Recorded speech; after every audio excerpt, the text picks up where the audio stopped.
ভিখারির বেটা লুধু বাউরি, গায়ে যেমন জোর দেখতেও তেমন, পাথর কুঁদা কালো পাহাড়ের মতো শরীরটা। উহার বাপের একসময় সবই ছিল, ছিল জমি হাল বলদ সবই।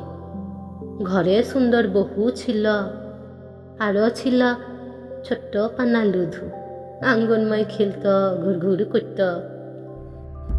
লুধুর মায়ের দিকে লজর ছিল বাবুটার। একদিন মৌকা পায়ে মায়ের সর্বনাশ করে ছাড়ল হারান বাবু, গাঁয়ের জমিদারটা। তারপর মরাইল লুধুর বাপটাকে। বাবুদের বাঁধের ধারে তেঁতুল গাছটার তলে সবাই ভাবল ভিখারি বাউরে মরে আছে, গলাটা টাঙ্গি দিয়ে ফাঁড়া। পুলিশ এসে ভিখারিকে নিয়ে গেল জিপ গাড়িতে। লুধু তখন বড়ই ছোট, জিপের পিছন পিছন ছুটছিল গাঁয়ের শেষ তক। এখন বড় হয়েছে লুধু, বাবুদের বাড়িতে কাজ করে, হাল চালায়, আর একটা ভিখারি বাউরি হবার দিন গুনে।